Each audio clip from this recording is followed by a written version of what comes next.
In 17, we're talking about the parent function of a quadratic equation. And I know that because I see an x squared going on.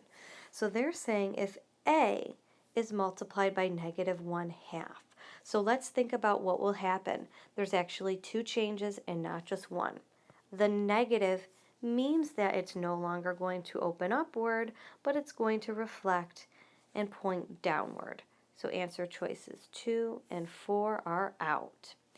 And remember, if we're multiplying it by a fraction, the rate of change or the average rate of change actually gets a little bit less. So it's always going to widen because it's going to kind of stretch out to the left and to the right. So it's going to become wider because it's not growing as fast of a rate, and it will open downward. Question 18, we are looking for the zeros of the function. The zeros are the x-intercepts, the roots. So the first thing that you should definitely do with 18 is graph it and look at the x-intercepts. That's the easiest way to do this question, but I definitely want to go through the math behind it because this question could appear on a part 2, 3, or 4. First, set it equal to 0, or make the y value, the f of x value, equal to 0. Then let's repel everything away from the x, so that would mean I would add 25 to both sides. Then I need to get rid of squaring, so I'll take the square root of both sides. Couple of things to not forget. When you take the square root of 25, it's a +5 and a -5. And also I'm going to drop the parentheses because these two operations cancel with one another. Next, I'm going to create two equations based on the positive and -5. And lastly, I need to solve for x, and that would just be subtract 2 from both sides here, and of course subtract 2 from both sides there. Since my two roots are at 3 and -7, I will select that right above. Question 19 immediately shows me that I need to set up a system, and I know this because there's two equations in each answer choice with two different variables. So the first thing that I'm going to do is pick what those two variables are and what they mean, and then create two equations and label them. It says right above, McGee's earnings are M and Fitzpatrick's earnings F. As you read the question, notice how everything is in terms of millions of dollars. Another thing that you should notice is it says that the two players earned a total of $3.95 million. So that's going to help me with one of my equations.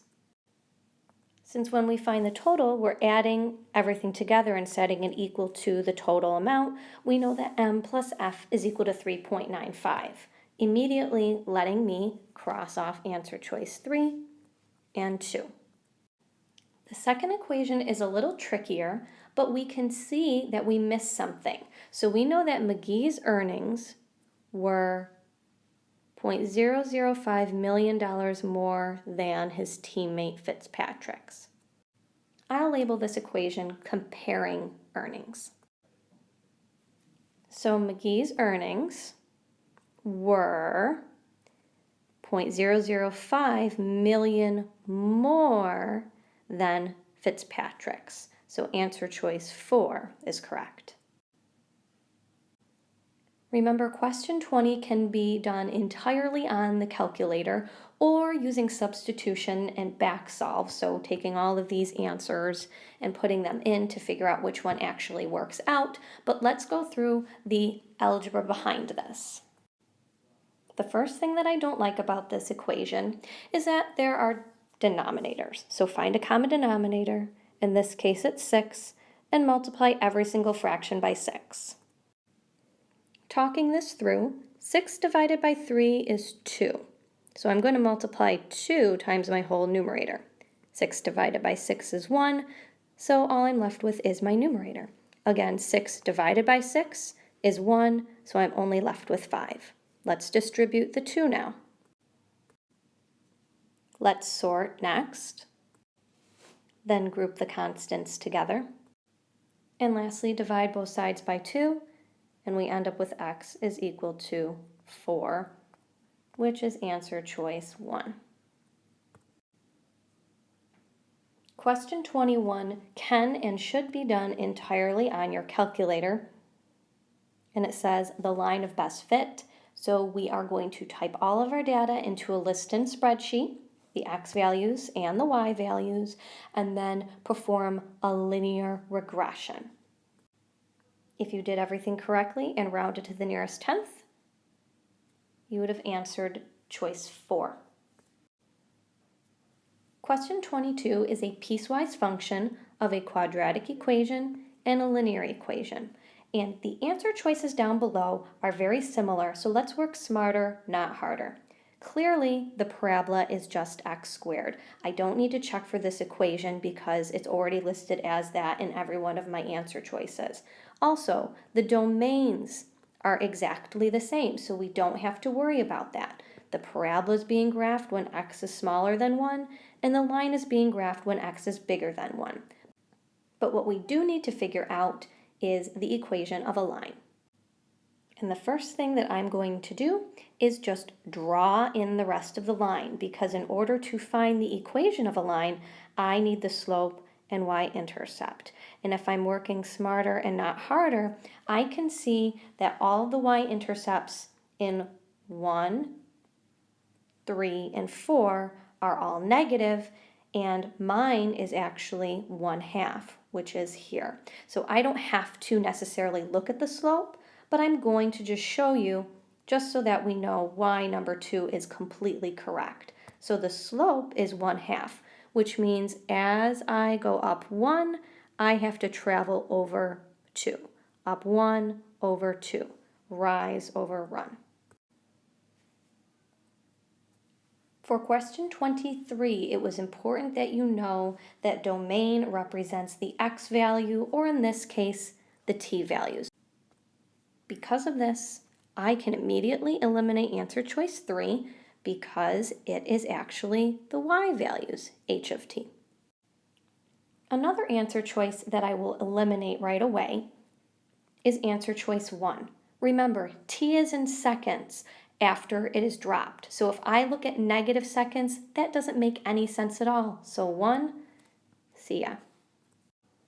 My initial reaction to 23 is that 4 also does not really make much sense. If it's all real numbers, that means I could go to infinity and that the object is still going to be in the air. But to be on the safe side, let's graph it. When I graph it, I am looking at quadrant number 1 because I don't care about negative values for height or time. And I can see that my x-intercept is at 3. Therefore, I want the positive values from 0, well, including 0, and to 3. Number 24 seems really scary when you look at it. And it definitely is a challenging question, but I'm hoping that you can look at this and see that this is a recursive pattern because of this n-1. This is a before, now, next rule. So whenever we see that happen, make a table. So here's my table. Here's the f1, or f of 1 is equal to 3, and I need to find f of 5. So whatever I end up getting as this value here, that will be my final answer. Let's make our before, now, next rule. So the now is equal to -2 times the before, f of n-1, plus 1. Let's go ahead and build off our pattern. To get the now, I need to multiply -2 times the before and add 1. When I do that, I end up with -5.